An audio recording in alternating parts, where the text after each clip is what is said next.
Okay, time for 3 more games after the first 3 wins. Let's see if we can make it a 6-0 for, I think, the first time in my videos.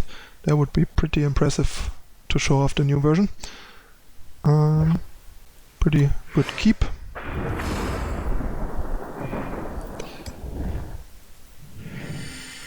The power could get a bit awkward with the Stonescar banner double seal hand, but all in all I think we're gonna be fine. Probably just gonna play second seal on 2, on fire as well, attack and don't do anything else, and then play this on turn 3 and champion as a 4-4 and have Flame Blast influence as well, which is nice.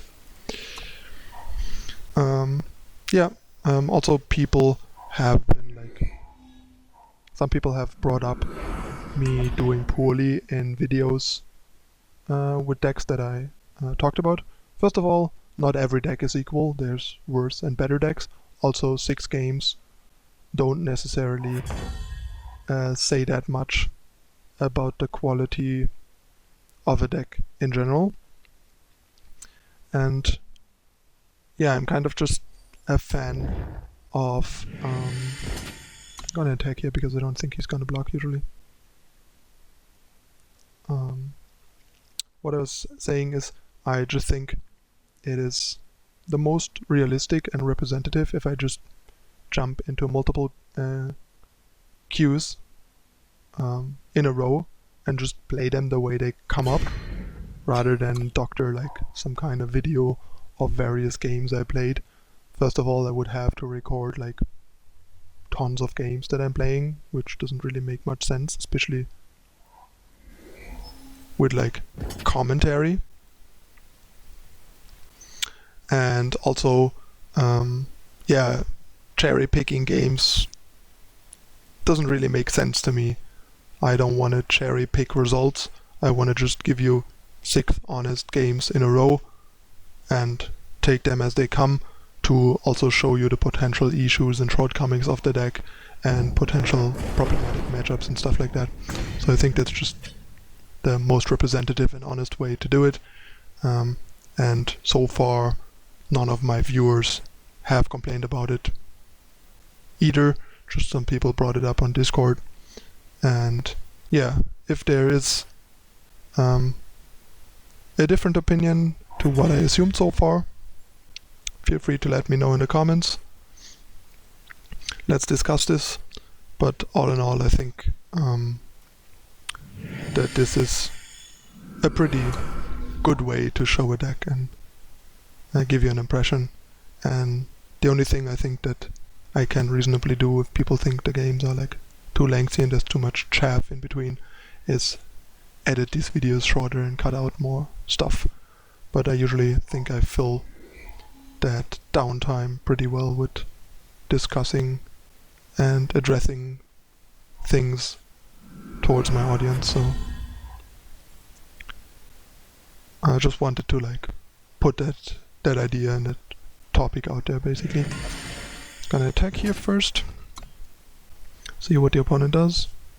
Probably nothing, which was kind of to be expected. And then I think what I want to be doing is Dark Return my Pyro Knight and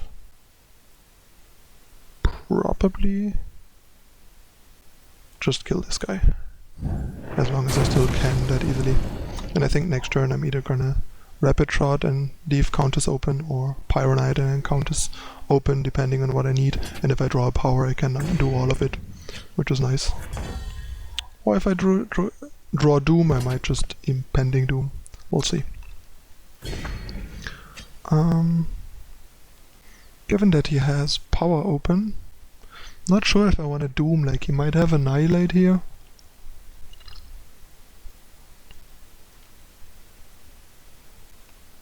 And this actually also gets me more power in play. I think I'm just gonna Pyro Knight here and pass. Not 100% sure, but this seems a bit better just because if he has Annihilate, I can get power in play through Annihilate. while with Doom he just gets a sweet, clean tempo play. Yep, we're gonna take that. We're ahead in the race, plus there's not really anything we can do about it anyway. And now we just consider our options.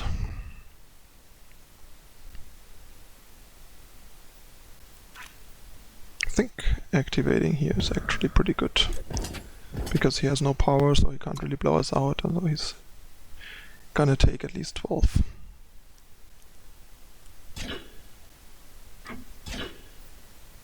And if he jumps, that's good for us. I think we should be in a position where we should win the race. Like, there's nothing that can kill us next turn, and he has a hard time containing our board. And we have Rapid Shot to make one of these two lethal, so he has to kill both to not die. Yeah, now he's still just gonna die.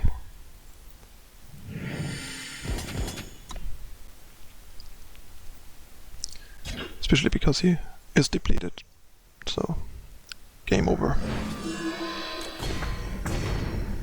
And yeah, that's also what I mean, like, he's behind, so Drake is really bad. If he had an Obliterate there, that would have been so much better, because he could have used Obliterate to obliterate our Champion of Chaos, deal us 2 damage to the face, and get rid of our biggest threat.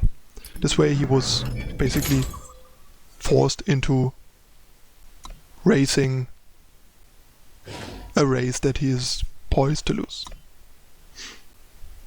That's like the other thing that is nice about Obliterate over Drake. That when you're behind in a race, you can use it as defense.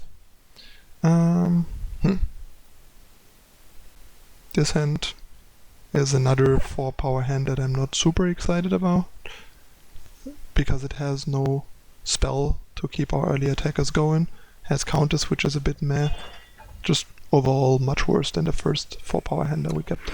I'm gonna redraw, even though we have a 1-drop. This is arguably worse, but we at least got a Monument as 5th power, and we got a bit better units. But this is not gonna look too great for us. There's the 1-drop.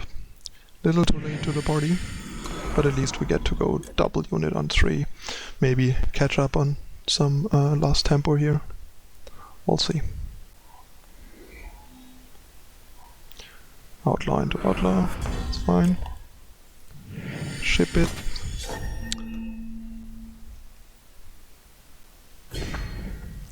Alright, just gonna play more units. I already have the 5 power for the Monument. Not that we want them, but we got them anyways, and we're happy that the 6 power we have is a Monument and not an actual power. And this is annoying. Wouldn't mind drawing a removal or a track for that. I guess not. So the only option we have is offer that right here, which he's probably gonna take, but that's fine, then we can attack with these guys next turn. Or he isn't gonna take it, that's interesting. Didn't expect that. And I mean, we can assume he doesn't have a finest hour, because otherwise he would have attacked into our instigator, I think. So if he attacks now, we can consider double blocking. Because he seems to not have Torch or finest hour. I guess if that's what he does, we cannot and do not block. But Granite Monument once again is almost as good as a Drake in this spot, fortunately. So we just get to swing back for 11 and try to turn this race around. If he has Righteous Fury, we're just gonna lose this game, but this is the best shot at winning that we have right now. Plus we have a bunch of really nice burn top decks that we can draw into. That's annoying, but we can put him to 1 actually, which is nice. If we attack like this, he goes to 4, 5, 8. We get him to 1 either way, which sucks.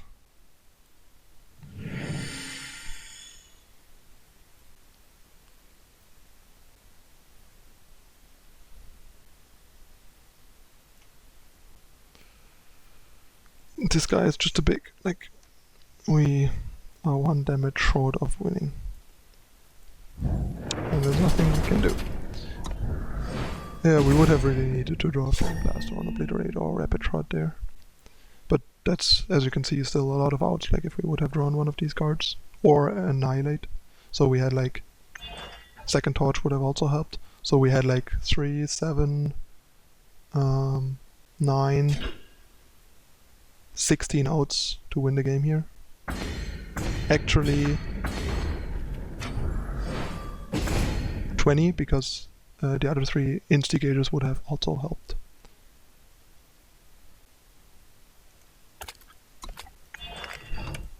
So yeah, we had 20 outs to win the game from this spot still. And even drawing a Champion of Chaos gives us potentially another turn, because we can play it post-combat and block. So does Impending Doom, I think. Oh no, Impending Doom puts us at exactly 0. But yeah, all in all, we had a lot of ways to still win this game that we started with 5 power in our opening hand. Partially probably because it is a good matchup. I am still at like close to 65% against Rakano over like 60-70 games against Rakano probably. Actually I'm a lot of the time more scared with like 2 power hands like this in the stack, especially on the play, and without a 1-drop and without cheap interaction, than with 4 power hands, which is why I'm gonna redraw this. This hand is more likely to lose us the game than to win us the game in my experience. This hand is a much better 2 power hand, because it has better influence, has a better early curve, and also ways to defend our early drops, make sure they can keep attacking. Because that's the problem if you only have like early units but no removal or combo tricks, then the opponent just plays 1 unit that's bigger and you're done attacking and gonna lose the game from there on out, because if you're forced into defense early on, you have no chance of winning the game. Alright. Annihilate not being worse than Suffocate here, just point that out, because Suffocate would have still made us incapable of playing anything else, so it didn't matter. Come on, Guardian Fields. Nope. That's unfortunate. I think I'm gonna attack anyway, because we get Warcry out of it, and he might not block out of fear of Rapid Shot. Ah, he does. Interesting. Also weird that he doesn't block Outlaw, because in that spot he has to block Outlaw, because well, everything I can have, it doesn't make a difference which one he blocks. Like Varus Favor is not a fast spell, Rapid Shot kills it either way, so there's nothing that deals 1 damage at instant speed basically.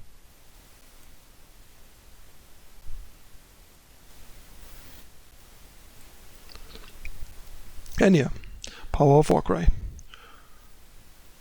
Turn 3, 2 power, 6/6. So nice. That's the things that stuff like Caleb's Favor can't do for you, like random Burn Queen type decks that run a ton of favors instead of Recana Outlaws.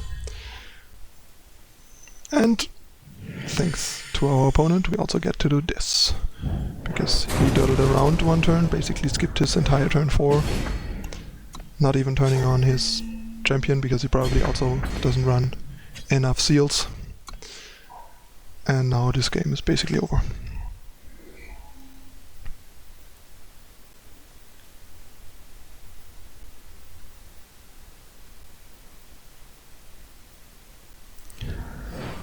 But yeah, it looks like we should be at least able to pull off a 5-1, which is pretty nice and just shows how strong the deck performs.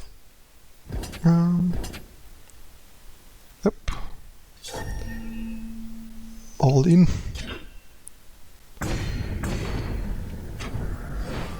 And a big champion. I mean, I don't have to attack with the Outlaw here, maybe it is even better to not attack with it because it's lethal attacker next turn, but it gives us a war cry on the next unit and it doesn't really matter anyway. But yeah, probably don't attack with the outlaw here because it doesn't make much of a difference and it's a bit better to not attack, to have an extra lethal attacker next turn. I just wanted to take away... It's close because I just wanted to take away his option of like blocking and torching or blocking and rapid shotting to trade with our instigator, basically, or if he does so, he's still gonna take 2 damage and we get a war cry. So it's a close call, but it's probably a bit safer not to attack. But there's an argument to be made for attacking. Alright, that's the games for today. I hope you liked the update on the deck and also how it plays out, how it performs, and got some more insight in general on how to play these decks properly. I am close to my first 200 subscribers, so once again thanks to everyone watching my content and supporting me and making it. Really happy about it, excited that it still keeps growing constantly by a couple of subs each day basically, and with that growth this can really grow into something, especially once the game is officially released and they start their ad campaign that they hopefully have prepared for the game once it leaves open beta. And yeah, as usual, if you found this interesting, entertaining, and or helpful, please like and subscribe to help me keep pushing and promoting my channel and content. And follow me on social media for more frequent updates on brews and draft performances and ladder standing and stuff like that. So, thanks for watching. See you next time.